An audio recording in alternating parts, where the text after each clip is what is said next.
Have you ever noticed how easy it is to scroll through social media for hours, but how hard it is to start that workout?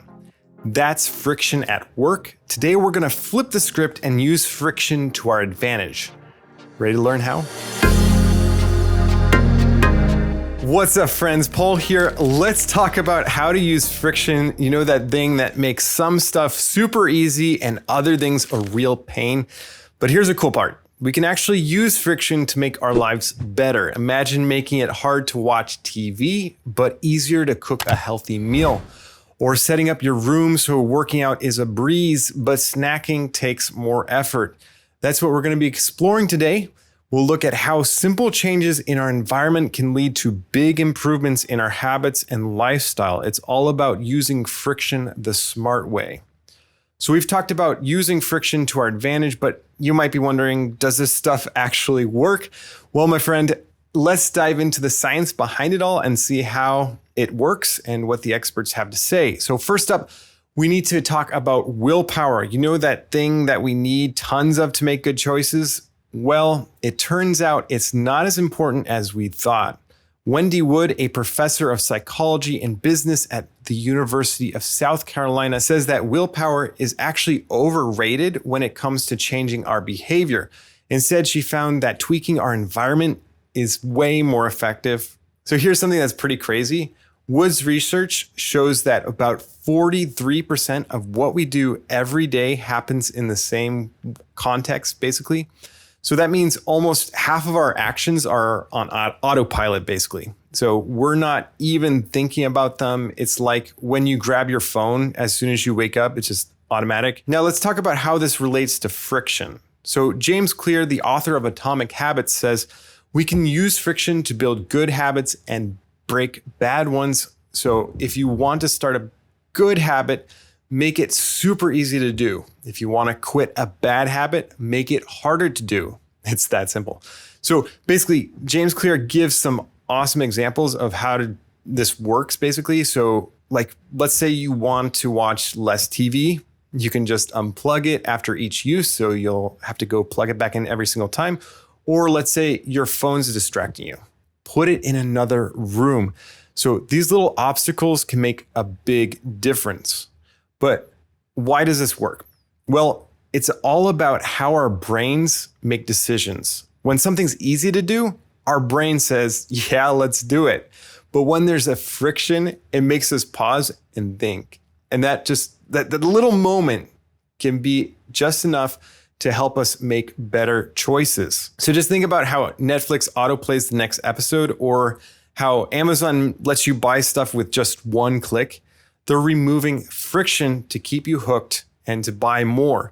But the beauty is we can use the same idea for good. Make the stuff you want to do super easy and the stuff you want to avoid a bit harder. So Wendy Wood puts it perfectly. She says, if you want to make it more difficult to do something, then you figure out ways to add friction to the behaviors that you don't want to engage in.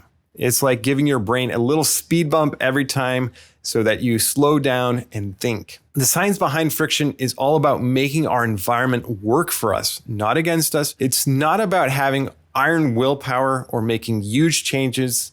It's about small tweaks that can lead to big results. All right, my friend, we've talked about the science. Now let's dive into the good stuff. How to actually use friction to break those pesky habits. You know, the ones that always seem to sneak up on us when we're not looking.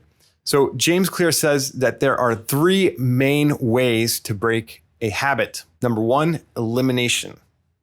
And number two, reduction. And number three, substitution. So let's break it down, shall we? Elimination is pretty straightforward. You just cut out the bad habit completely, but let's be real, that's often easier said than done. That's where reduction comes in. It's like saying that this habit, hey, you can stick around, but we've got to reduce the amount that's happening. And then there's substitution, which is like saying, okay, bad habit, you're out, and here's a better habit to take your place. This is often the best way to do it if you need to substitute out a bad habit and start a better habit, like replacing your phone usage with reading. Let's say you're trying to make a good habit. So James Clear has these 4 laws of behavior change.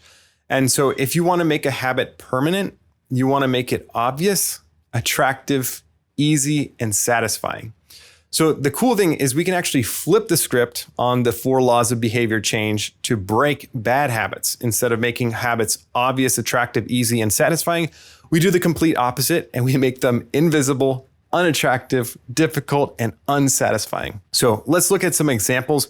Say you're trying to cut back on coffee. I love coffee, so this is probably not something I would want to do besides maybe going to decaf. But let's say you're trying to cut back on coffee. So you could hide your coffee maker in a cabinet. Bam, you've just made it less visible. Or maybe you want to watch less TV. Try unplugging it and taking the batteries out of the remote after each use. Suddenly watching TV isn't so easy anymore.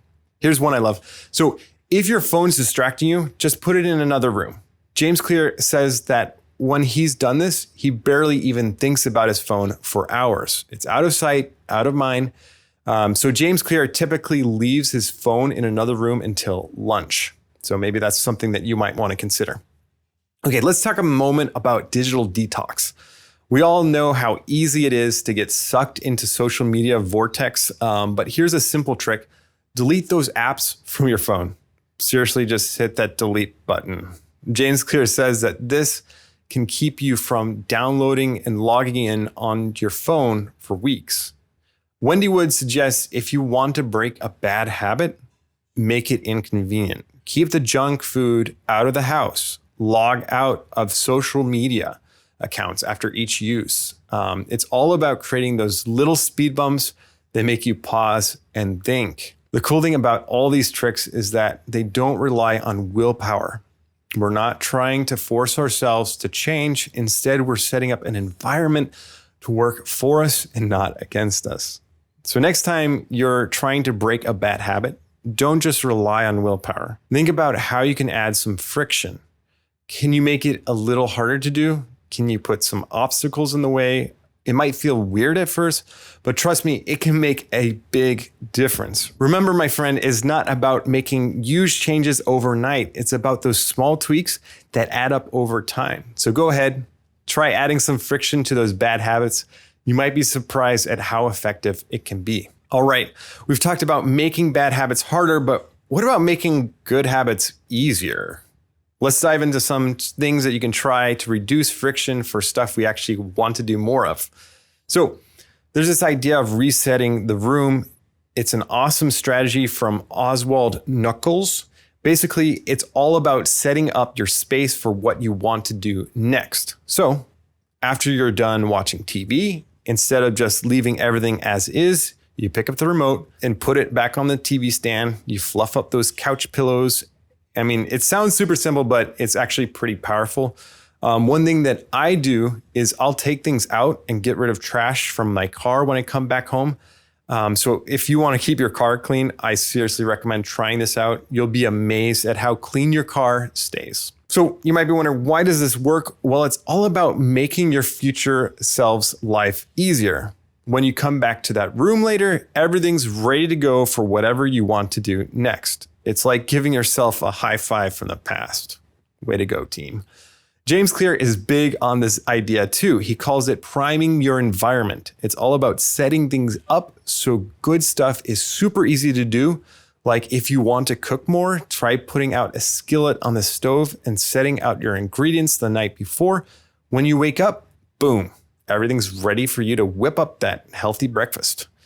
This whole priming thing isn't just for cooking though. You can use it for all sorts of good habits. So want to send more cards to your friends and family? Keep writing materials right where you can see them regularly. It's way easier to grab a piece of paper and write a quick note when they're right in front of you. Now let's talk about health and fitness. We all know how hard it can be to stick to those workout routines, but you can make it way easier with a couple changes. Try laying out your workout clothes the night before. When you wake up, they're right there waiting for you, so you have no excuse. And it's not just about exercise. If you want to eat healthier, keep those healthy snacks front and center in your fridge or pantry. When you're hungry and looking for a quick bite, the good stuff is right there and easy to grab. Think about it like this. Again, Netflix makes it super easy to keep watching with that autoplay feature.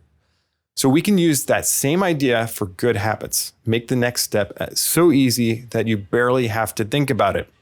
The cool thing about all these tricks is that they don't take a ton of effort or time. It's just about making small changes to your environment, but those small changes can lead to big results over time. So what habit do you want to build? Maybe it's reading more or meditating or calling your friends more often. Whatever it is, think about how you can make it just a little bit easier. Can you set things up so it's an obvious choice? Can you remove any obstacles that might get in your way? Remember, friends, it's not about forcing yourself to do things. It's about setting yourself up for success. Make those good habits the path of least resistance, and you'll be amazed at how much easier they become. So sometimes adding a little friction to your day can actually help you get more done. Think about your typical workday. How many times do you check your phone? If you're like most people, it's probably way more than you need to. That's where strategic friction comes in. James Clear has the habit of leaving his phone in another room until lunch. Boom, that's an instant productivity boost. So that might be something that you want to include. But why does this work? Well, it's all about creating those little speed bumps in your day. When your phone's not right next to you, you're less likely to grab it every 5 minutes. Instead of constantly switching between tasks, you can actually focus on your work. Now let's talk about your workspace. Have you ever sat down to work and realized your desk is a total mess? That clutter is like an invisible friction slowing you down. But here's a cool trick. Try the resetting the room tactic at the end of each day. Clear up your desk, set out what you need for tomorrow, and then boom, you've just made it easier to get things done and to get going in the morning. Now, I know what you're thinking, but what about all those productivity apps and tools? Aren't they supposed to make things easier? Well, I would say yes and no. Sometimes having too many tools can actually slow you down. It's like having a Swiss Army knife with 100 attachments, cool, but not always practical to keep in your pocket. Instead, try this. Pick 1 or 2 key tools and stick with them.